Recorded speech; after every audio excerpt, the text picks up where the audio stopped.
하나님 감사합니다.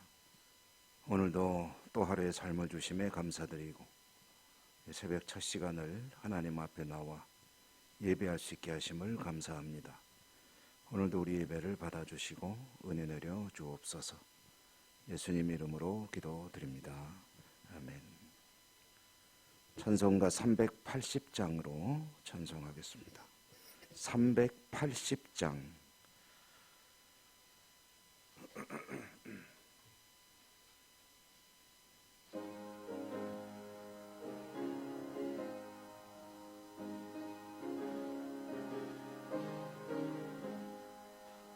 나의 생명 되신 주 주님 앞에 나아갑니다.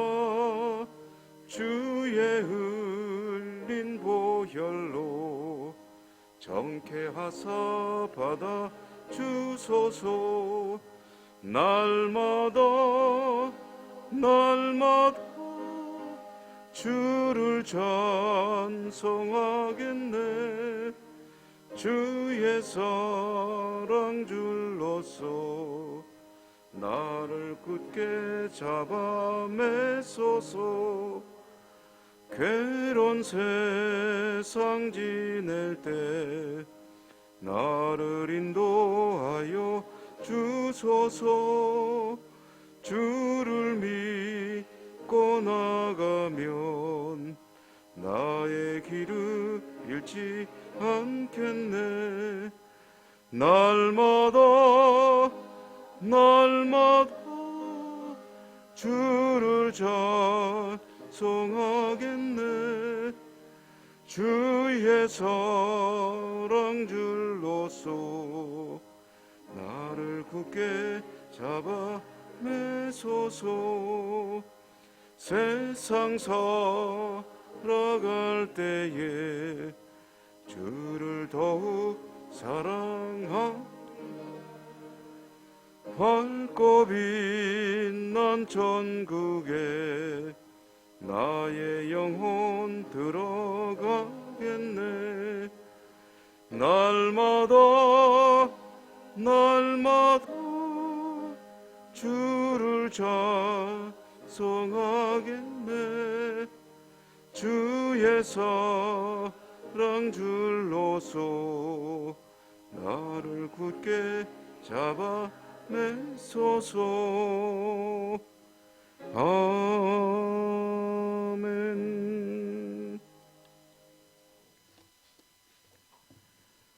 오늘 누가복음 21장 29절 읽겠습니다. 신약성경 누가복음 21장 29절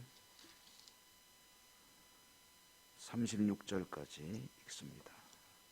21장 29절에서 36절까지 교독합니다. 이에 비유로 이르시되 무화과 나무와 모든 나무를 보라. 싹이 나면 너희가 보고 여름이 가까운 줄을 자연히 아나니 이와 같이 너희가 이런 일이 일어나는 것을 보거든 하나님의 나라가 가까이 온 줄을 알라. 내가 진실로 너희에게 말하노니 이 세대가 지나가기 전에 모든 일이 다 이루어지리라. 천지는 없어지겠으나 내 말은 없어지지 아니하리라. 너희는 스스로 조심하라.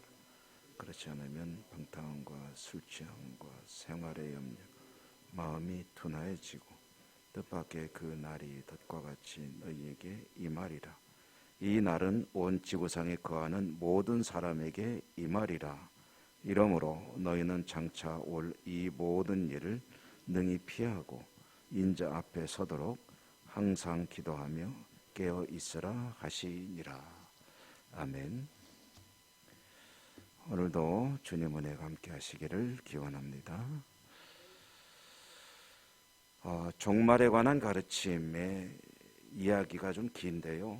그 중에 이제 이 단락의 마지막 부분 말씀을 오늘 읽었습니다. 이 종말에 관한 이야기를 하게 된 그 시작은 어떤 사람들이 성전에 대해서 찬탄, 참 아름답고 웅장하고 황홀하고 성전의 아름다움을 이제 칭송할 때 이야기가 시작이 됐습니다. 이 사람들이 이제 누가복음엔 어떤 사람들이라고 되어 있고 다른 복음서에는 이제 제자들이라고 되어 있죠. 뭐 제자들이든 어떤 사람들이든 어쨌든 성전에 대해서 참 얼마나 아름답습니까? 또 얼마나 참 웅장합니까? 얼마나 또 은혜가 충만합니까? 뭐 이런 이제 말하자면 칭송의 말을 할 때 그 주님의 대답은 이렇게 아름답고 웅장하고 황홀해 보이는 이 성전이 이제 무너질 것임을 예고하셨죠. 이 성전이 무너진다는 이야기는 이 듣는 사람들에게는 청천벽력과 같은 이야기입니다. 여러분 뭐 상상해 보시죠. 예를 들어서 우리 교회를 바라보면서 참 아름답다, 교회 웅장하다, 뭐 은혜가 충만하다, 110년의 역사 뭐 그런데 어떤 사람이 이거 다 무너질 거야. 돌 위에 돌 하나도 안 남을 거야. 벽도 저거 다 떨어져 나갈 거야. 이렇게 얘기한다면 깜짝 놀랄 텐데 그것을 상당히 영적인 권위가 있는 사람, 인정하는 사람이 그런 말을 했다고 하면은 우리도 깜짝 놀라지 않겠습니까? 근데 우리가 교회를 향해서 그렇게 누군가 말한다면 거기에 대해서 놀랄 것에 100배, 1000배로 이 성전에 대한 이야기는 그만큼 충격적이라는 거죠. 그러니까 듣고 깜짝 놀라죠. 깜짝 놀라서 그런 일이 있겠습니까? 그런데 그런 일이 있다면 도대체 언제 그런 일이 있겠습니까? 하고 이제 질문을 한 거죠. 이제 거기에 대해서 주님께서 대답을 해주시는 이야기. 그리고 오늘 이제 그 이야기에 매듭을 짓는 마지막 부분을 읽은 겁니다. 주님의 대답은 그런 거죠. 성전이 무너질 것이고 그리고 성전만 무너지는 게 중요한 게 아니다. 성전보다 더 중요한 무너짐이 있을 터인데 그것은 이제 역사의 종말이라는 거죠. 이 성전이 무너지는 것은 사실은 그 역사의 흐름 속의 하나의 사건입니다. 그리고 그 뒤에 이제 언젠가 있게 될 주님의 재림과 그리고 그때의 이제 역사의 종말. 이것은 성전이 무너진 사람들에게 역사의 종말은 다 같이 모든 것이 이제 끝나는 심판의 때를 의미하는 것 아니겠습니까?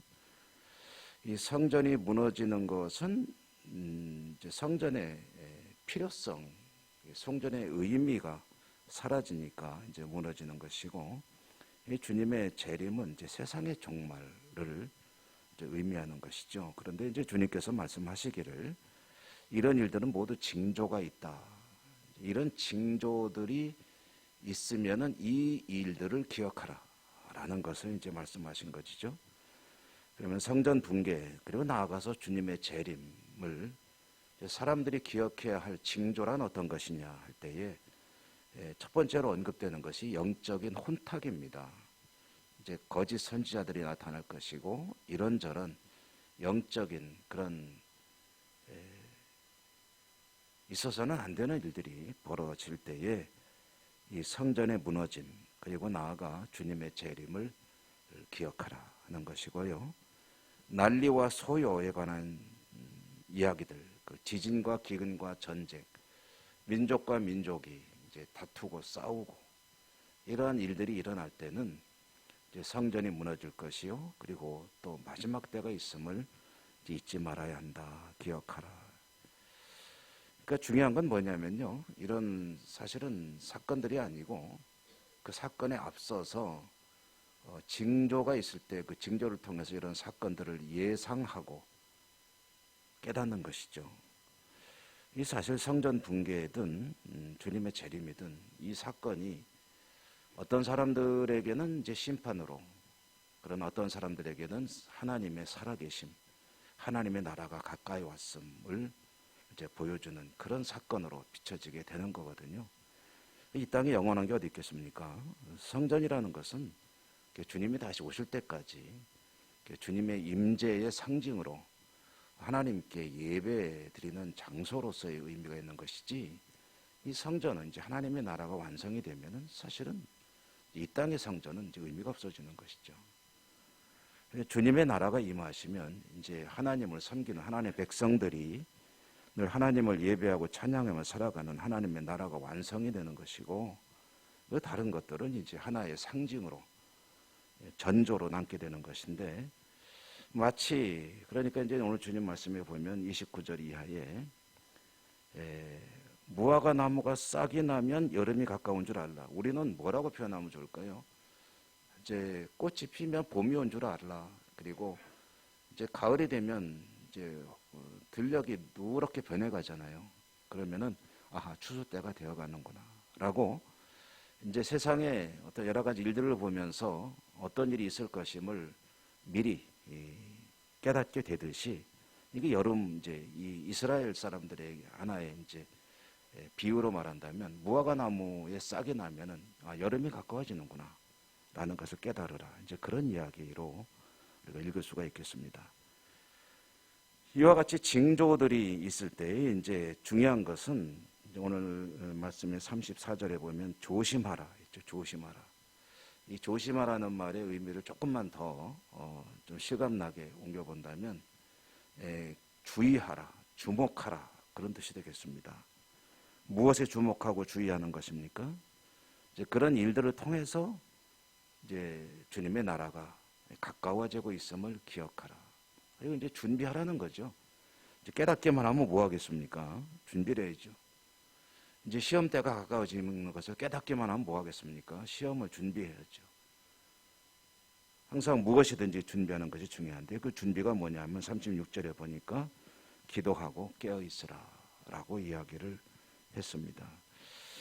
주님께서 말씀하시는 그러므로 이제 성전이 어떻게 무너지면 어떻게 되고 주님이 오시면 어떻게 될고 이런 것들은 참으로 우리들에게는 초미의 관심사가 아닐 수 없는데 성전이 무너진 충격적인 사건도 역사의 전개의 과정 속에서 있을 일이고 주님의 재림은 역사의 종말을 이제 의미하는 것인데 이와 같은 일들이 이제 있게 되는 것은 그 징조를 통해서 미리 깨닫고 준비하는 사람들에게는 사실은 하나님의 나라가 가까이 오는 징조다라는 그런 말씀이죠. 언젠가 역사의 종말이 있을 것이고 그때 주님이 다시 오실 것이고 또 하나님의 나라가 그렇게 해서 완성이 되어 갈 것입니다. 중요한 것은 주님과의 만남을 준비하는 성도의 신앙과 삶의 자세라는 것이 이제 오늘 말씀의 중심이죠. 시험을 준비하는 학생의 바람직한 자세는 성실하게 평소에 예습 복습 잘하고 선생님 말씀 잘 듣고 그리고 공부를 매일매일 꾸준히 성실하게 해나가는 것이 중요하겠죠. 그게 잘 안 될 때는 벼락치기라도 해야 되겠지만 가장 바람직한 것은 하루하루 분량을 꾸준히 해나가는 것일 것입니다. 운동선수에게 역시 필요한 것은 그런 것이겠죠. 꾸준히 자신만의 어떤 그 정해진 그런 방식에 따라서 훈련을 열심히 할 때 게임을 하는 날, 시합을 하는 날 실력 발휘할 수 있게 되겠죠. 그때 드러나게 됩니다.